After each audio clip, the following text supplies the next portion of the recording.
మిత్రులారా, ఇప్పుడే game changer cinema చూసొస్తున్నాను.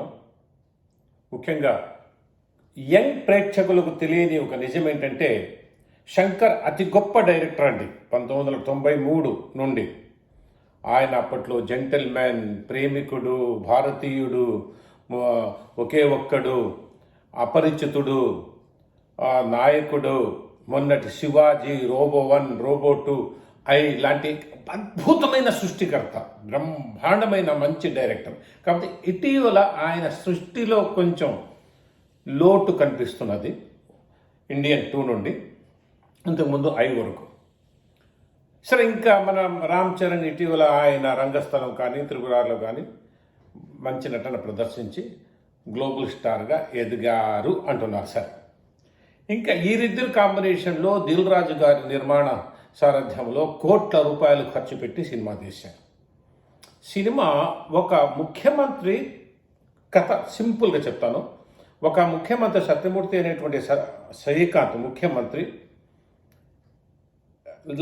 తనకు తెలియకుండానే తన కొడుకులు వారిస్ కోసం, నెక్స్ట్ ముఖ్యమంత్రి ఎందుకోసం తనకు చంపే ప్రయత్నాలు చేస్తున్నారని తెలుసుకొని, కనీసం ఎప్పుడైనా దేశం బాగుపడాలి, నేను చాలా తప్పులు చేశానని పశ్చాత్తాపం చెంది తన కొడుకులకు ముఖ్యమంత్రి చేయకుండా, తన కొడుకుల ద్వారా ఎంతో టార్చర్కు గురవుతున్నటువంటి అప్పుడే వచ్చిన విశాఖపట్నం కలెక్టర్ రామ్ చరణ్కు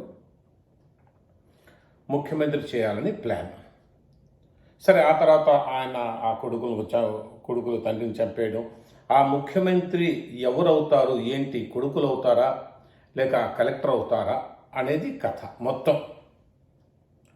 ఆ కథ ఇలా సాగుతూ ఉంటే, అసలు ఎందుకు ఆ కలెక్టర్నే ముఖ్యమంత్రి చేయాలనుకున్నారు, దానికి ఏదైనా ఫ్లాష్ బ్యాక్ ఉందా అంటే ఇప్పుడు చెప్పాల్సిన అవసరం లేదు. సరే, ఆ తర్వాత ఈ ఒక ఫ్లాష్ బ్యాక్ చూపిస్తారు. ఆ ఫ్లాష్ బ్యాక్ ఏంటంటే, అప్పన్న అనేటువంటి ఒక పొలిటికల్ చిన్న సమాజ సేవ చేసేటువంటి ఒక వ్యక్తి, ఆయన భార్య అంజలి, అంటే ఇది రామ్ చరణ్ అప్పన్న, అంజలి సమాజ సేవ చేసుకుంటా ఉంటే వారికి ఒక లోటు ఉంటుంది. ఆ లోటు వల్ల అతను రాజకీయాలు ఎదగలేకపోతాడు. ఆ పేరున ఇంకెవరు ఎదిగారు ఏంటి అని ఇది కథ ఇలా సాగుతుంది. కాకపోతే సెకండ్ హాఫ్లో మొత్తం ప్రిడిక్టబుల్ ఉంటుంది, చాలా ప్రిడిక్టబుల్. ఇలా ఉంటుంది, ఇలా ఉంటుంది, ఇలా ఉంటుంది. ప్రిడిక్టబుల్ అయిన తర్వాత ఎవరు ముఖ్యమంత్రి అవుతారని తెలిసిపోతుంది. సినిమా ఇది క్లుప్తంగా చెప్పాలంటే కథ ఇది. సరే, సినిమా బాగుందా లేదా అంటే ఒక చిన్న ఉదాహరణ చెప్తాను నేను. ఇప్పుడు వెరైటీని కోరుకునేటువంటి ప్రస్తుత ప్రేక్షకులు తిరిగి పాత వంటవాడిని తీసుకొచ్చి వెరైటీగా చేయమంటే ఎక్కడ చేస్తాడండి? ఆయన 31 ఏండ్ల సర్వీస్ ఆయనకు. చాలా సందర్భాల్లో మన శంకర్ గారి యొక్క ఆ మార్క్ కనిపిస్తూనే ఉంది. ఒకే ఒక్కడు మార్క్ చాలా సందర్భాల్లో. ఆ పిక్చరైజేషన్, సాంగ్స్ పర్వాలేదు, మ్యూజిక్ పర్వాలేదు, స్క్రీన్ ప్లే పర్వాలేదు, బాగానే ఉంది. చెప్తున్నాను, సినిమా పర్వాలేదు. కాకపోతే కొత్తదనం కోరే వారి కోసం ఏమీ లేదు. కిరాద్వాని జస్ట్ ఏదో పాటల కోసం ఆమె ఉంది.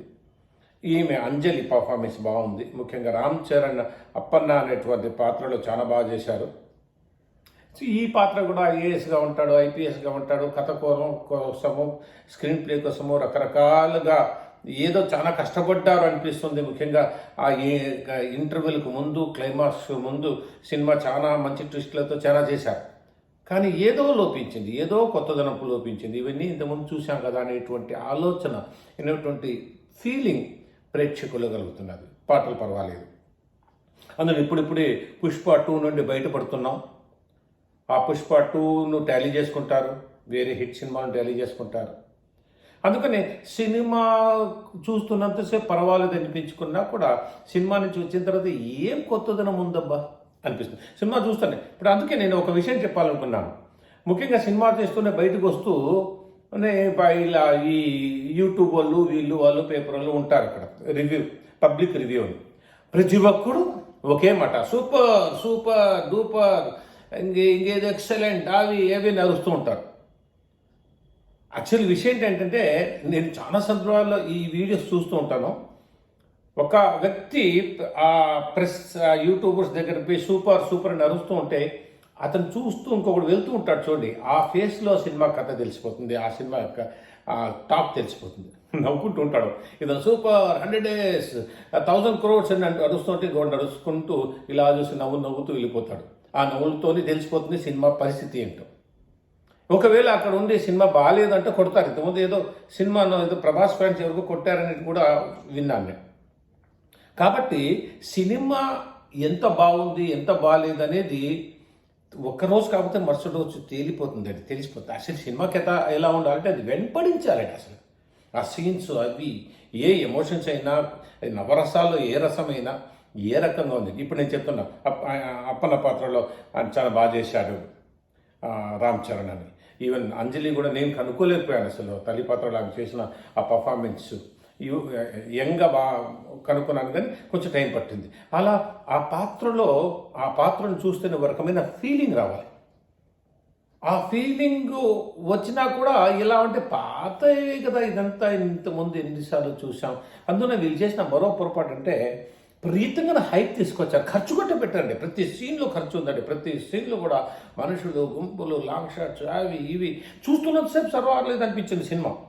కానీ ఆ తర్వాత ఇంటికి వచ్చేటప్పుడో లేకపోతే ఏదో ఇంకొక రకంగా సినిమా ఏం గొప్పతనం సినిమా అంటే సినిమాలో ఏమీ లేదు, గొప్పతనం ప్రత్యేకత ఏమీ లేదు. యాజ్ యూజువల్గా వాళ్ళు చెప్పారు, ఇంత ఖర్చు పెట్టారు, ఈ సీన్ ఉంది, ఆ టెంపో కోసం స్క్రీన్ ప్లే రాసుకున్నారు, ఆ స్క్రీన్ ప్లేకి అనుగుణంగా కథ వచ్చింది అనే ఆలోచనే ఉంది. తప్ప అదే అక్కడక్కడ సునీల్ ఏదో నవ్వించే ప్రయత్నం చేశాడు. ఆ వెన్నెల కిషోర్ కూడా 1-2 సార్లు మర్చిపోతాం కూడా మనం.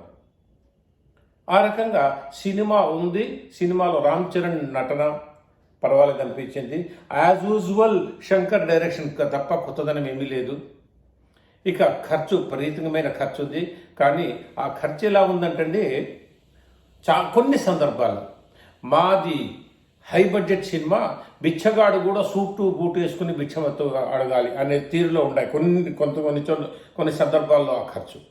కాబట్టి ఇంకా కొంచెం మోడర్న్గా ఆలోచించి ఉంటే బాగుంటుందేమో అనేటువంటి ఆలోచన నాకు వచ్చింది. సినిమాని నేను యావరేజ్గానే నేను చెప్పగలను. ఎందుకంటే ఇప్పుడు దీన్ని ఇండస్ట్రీ హిట్టో లేకపోతే పాన్ ఇండియా హిట్టో చెప్పలేను, ఆ స్థాయిలో లేదు. ఇంకా రాబోయే సినిమాల మీద కూడా ఆధారపడి ఉంటుంది. ఎనీహౌ రామ్ చరణ్ నటన బ్రహ్మాండంగా ప్రదర్శించారు. ఆయనకు మంచి భవిష్యత్తు ఉండాలని కోరుకుంటున్నాను. ఇట్లు మీ కేపీ ఇబ్రాహీం ఖాన్.